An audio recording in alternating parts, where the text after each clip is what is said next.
Well, good morning, Manna Church. Jeff Christensen here again. Welcome to part 3 of Love and the Law of God for Morning Manna. So this week we've been talking about how we as Christians are called to live out the love of God and our need to kind of filter through some of the cultural ambiguity as to what this concept means. Now in Romans 13, we find the Apostle Paul shedding some light on this subject for us. And he kind of leads us to adopt this working definition of biblical love as the orientation of the heart that genuinely desires, promotes, and works toward the flourishing of others. And in Romans 13, in this passage, Paul gives us 2 ways in which we're called to walk out this love. The first, which we looked at yesterday, is how we live our lives to promote order and peace in society, in the community around us. And we're going to look at the second one today and also tomorrow. And that second way that Paul's talking about is how we are called to love all people at all times. So look with me, if you would, at Romans 13, verse 8. Paul says, "Owe no one anything except to love each other, for the one who loves another has fulfilled the law." Now, as we said yesterday, owe no one anything means to prioritize paying off what we owe, to reach a place where we owe no one anything, that we should be financially responsible and demonstrate godly character to others and contribute to the flourishing of our community. But Paul qualifies that by saying, except to love each other. Owe no one anything except to love each other. Now, first we have to ask, who is each other referring to? Does Paul mean here by this other believers, or does Paul mean everyone? Well, we want to look back at chapter 12, just the previous chapter, verse 14, where it says, "Bless those who persecute you."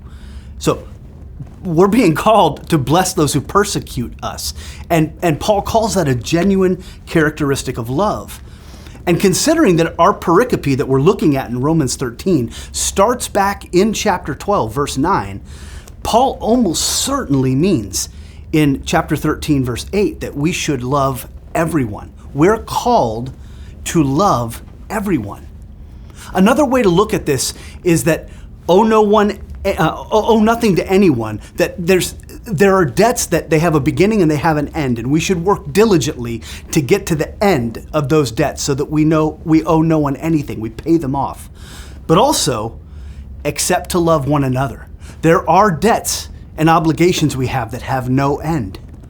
The obligation to show biblical love to everyone never ends. And then there's this curious little tagline at the end of verse 8 that says, "For the one who loves another has fulfilled the law." That's interesting. Paul, what do you mean here? Well, think back onto what Jesus said in Matthew 22. One of the Pharisees asks Jesus, which is the great commandment? And Jesus responded by saying to him, and you can, if you've got your Bible, you can turn right there. Jesus responded by saying to him, "You shall love the Lord your God with all your heart, with all your soul, with all your mind. This is the great and first commandment. And a second is like it. You shall love your neighbor as yourself. On these 2 commandments depend all the law and the prophets."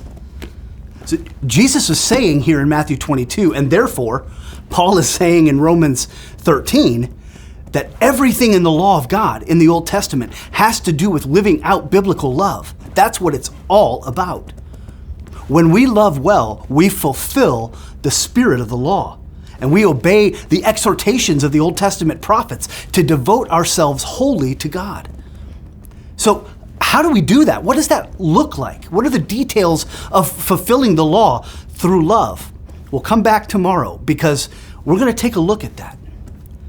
We owe love to everyone.